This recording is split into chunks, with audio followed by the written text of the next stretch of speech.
I never thought I'd end up as the main character in a neighborhood drama. I'm an architect. I work from home. I live quietly. And I live by one simple rule: don't cause trouble with anyone. And definitely stay far away from all that gossipy homeowners association nonsense. But then, fate handed me a very special gift, wrapped in the form of Deborah Winters, or as everyone on our street calls her behind her back, Karen. To her face, it's always the sweet Deborah. But behind her back, Karen feels like the name she was born to have.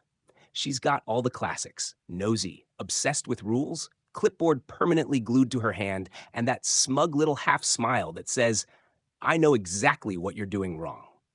If Hollywood ever needed the perfect nightmare neighbor for a sitcom, they wouldn't even bother with auditions. Deborah would be cast on the spot. When I bought this cute craftsman house 3 years ago, the neighborhood was actually peaceful. The HOA president back then was a retired judge who ran things fairly and efficiently. No complaints, no arguments. But then he moved to Florida, and Deborah saw her golden opportunity to step into the spotlight.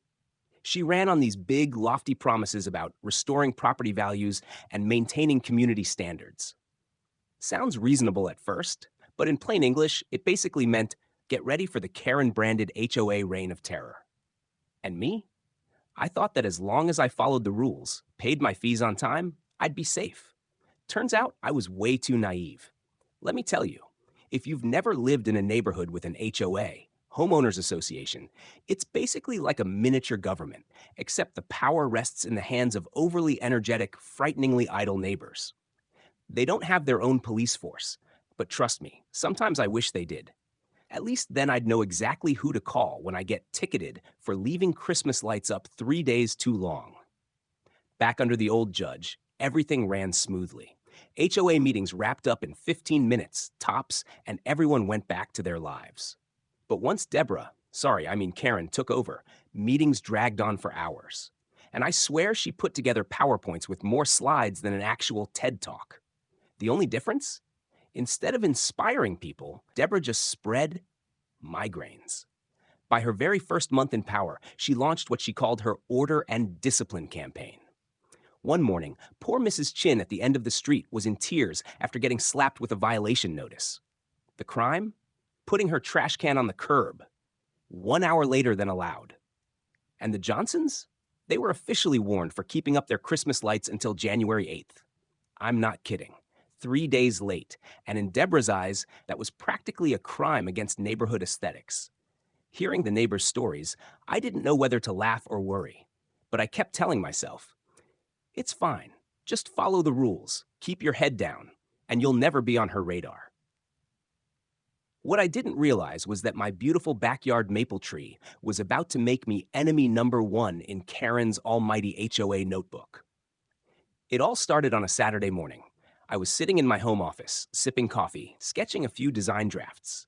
Outside, a light drizzle was falling, the kind of weather that makes you want to shut the door, put on some soft jazz, and pretend you're an artsy architect. And then I heard a sound. Not birds, not leaves, but zzz. Yep, a chainsaw. I jumped up, ran to the window, and nearly dropped my mug when I saw it. 2 guys in my backyard hacking away at the massive maple tree. And who was standing there, arms crossed, sunglasses on despite the gloomy sky? Clipboard in hand, conducting the whole thing like some twisted orchestra conductor. None other than Deborah Karen Winters. I bolted outside and shouted, "What the hell are you doing to my tree?" Deborah turned around, calm as ever, like I was the intruder here. In that sugary, condescending tone of hers, she said, "Oh, good morning. Your branches are hanging over the fence and dripping sap onto my new patio set. According to Article 12, Section 4 of the HOA regulations, trees must not interfere with neighbors." I choked for a second, then stammered, "But this is my yard. The tree is on my property. You can't just march in here with workers and start chopping without my permission." Karen gave a little shrug, lips curling into that "I know the law better than you" smirk. "No need to worry. I'm the HOA president. I have the authority to address violations directly. I sent you a notice last week. You must have overlooked it." A notice? Yeah, right. The only things in my mailbox last week were bills and pizza coupons. The 2 guys with chainsaws hesitated, shooting each other nervous glances like, lady, is this even okay?" Meanwhile, I gripped my phone tighter. If you cut one more branch, I'm calling 911 for trespassing and property damage. Silence. The saws sputtered to a stop. The workers backed off. Deborah's face flushed, not from embarrassment, but from sheer rage. She snapped, "You'll be hearing from my lawyer, and expect an official HOA violation notice in the mail." I stood there, heart pounding, staring at the pile of freshly severed branches scattered across my lawn. And for the first time, I realized the war with HOA Karen had officially begun. I thought after that Saturday morning fiasco, Deborah would back off, maybe even feel a little embarrassed and retreat. But nope, turns out that was just her warm up act. That very afternoon, I opened my mailbox and found a thick envelope stamped with the HOA seal. I already knew what it was, and sure enough, inside was an official violation notice ordering me to remove my maple tree within 7 days. The reason? Hazardous, unsightly, potential risk to neighboring property. Honestly, they made my tree sound like a dangerous criminal on the FBI's most wanted list. I'm not the hot-headed type, but this time my blood was boiling. So I immediately hired an arborist, a tree expert, to come inspect it. The verdict? The maple was perfectly healthy. Lush green leaves, no disease, no rot, aside from the ugly gashes left behind by Karen's secret chainsaw mission. The arborist even wrote up a multi-page report proving the tree's good condition. I took photos, stapled in the property survey, and packed it all neatly into a file. I was officially preparing for legal war, but Deborah wasn't done. Monday morning, I went out to grab the paper and found a bright red notice plastered on my front door in giant block letters. Notice of removal, HOA ordered. From a distance, it looked like my house was being condemned and my tree was about to be deported from the neighborhood. I swear, I've never met anyone with the sheer energy to turn a tree into public enemy number one the way she did. And of course, that night, Deborah went fully public. In the neighborhood group chat, she posted a picture of my maple tree with the caption, "Some residents refuse to respect community standards and are putting us all at risk." Here's a prime example. And naturally, that prime example was me. I stared at my phone, half laughing, half choking on rage. Neighbors started DMing me things like, "Don't worry, we all know your tree is beautiful." But the truth was clear. Karen had officially cast me as the community villain. And that's when it hit me. This wasn't about a few branches anymore. This was about pride, about power, about who actually ran this neighborhood. If Karen wanted to make my maple tree the battleground, fine. But she had no idea what kind of ending was coming her way. 3 days later, I had to leave early to check on a construction site. Driving back, the second I turned onto my street, my stomach dropped. Parked right in front of my house was a white truck with giant lettering on the side, Karen's Cut Rate Tree Service. And sure enough, a crew of guys were in my yard, chainsaws screaming. But this time, they weren't trimming branches. They were taking down the entire tree. I slammed on the brakes, jumped out of my car, and screamed at the top of my lungs, "Stop! That's my tree!" And who was standing there with her arms folded, directing the whole show? Deborah, this time dressed head to toe in neon yoga gear, grinning so smugly I wanted to hurl a baseball straight at her face. Parked proudly at the curb was her baby, a cherry red BMW convertible, gleaming in the noon sun. She shoved a paper at me, HOA letterhead, but only one signature, hers. No board approval, no co-signers. I locked eyes with her and said, "This is a forgery, and you know it." Karen just tilted her chin up. "I'm the HOA president. I am the authority." I turned to the workers, my voice sharp. "Listen carefully. She has no authority. If you keep cutting, you'll be sued alongside her for destruction of private property. I have all the legal documents to prove it." The air went taut, like a stretched wire. One of the guys, hands trembling, killed his saw. But it was too late. The trunk was already 80% cut through, hanging on by a thread. I heard that sickening crack, the kind that makes everyone instinctively hold their breath. Deborah kept her eyes locked on me, spitting out the words, "You'll regret defying the HOA. I will." Crash! The giant maple came down. For a split second, the whole street froze. And then, miraculously, it didn't fall on my house or the workers. Instead, it tipped perfectly in the other direction and landed squarely on Deborah's shiny red BMW. Glass shattered. Metal crumpled, the convertible roof folded like a soda can. It sounded less like a tragedy and more like fireworks for a very specific audience. I stood there, stunned, biting my lip to keep from laughing. Neighbors poured out of their houses, some already filming with their phones. Deborah shrieked, her voice cracking, "My car! My car! Look what you've done!" I folded my arms, my voice calm. "No, you look. This was all you." My maple, the faithful friend that had shaded me through so many summers, had made its final choice. And I had to admit, it couldn't have picked a more perfect curtain call. For a few seconds, the whole street stood frozen.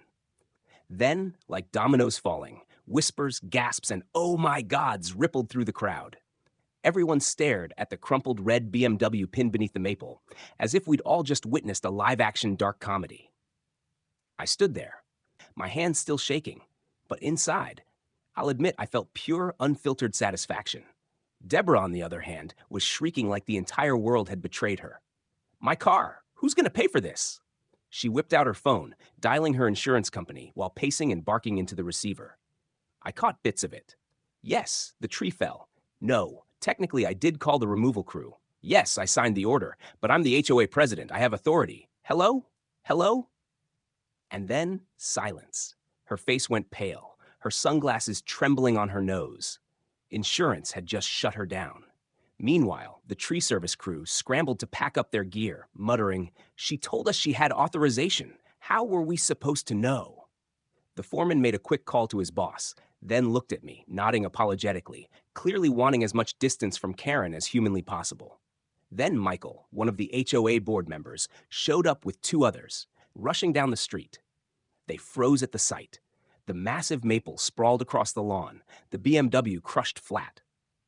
Michael turned to me, and I simply held up the official notice with Deborah's lone signature on it. All three board members exhaled in unison, shaking their heads. One of them muttered loud enough for the neighbors to hear, "Enough. We need an emergency meeting." And sure enough, a few days later, the HOA convened an emergency session. There wasn't much debate. The evidence was overwhelming. Deborah had falsified documents, abused her authority, destroyed private property, and even dragged an innocent tree service into the mess. The result: unanimous vote for immediate removal. Just like that, Deborah Winters, once the self-proclaimed queen of the HOA, was stripped of her crown and reduced to an ordinary resident overnight. I sat quietly in the back of the meeting room as the decision was announced, feeling the weight lift off my shoulders. And then, the sound. Neighbors clapping, loud and united, louder than I'd ever heard. They weren't just celebrating the fall of a tyrannical HOA president. They were celebrating the end of the fear she'd spread through the neighborhood for months.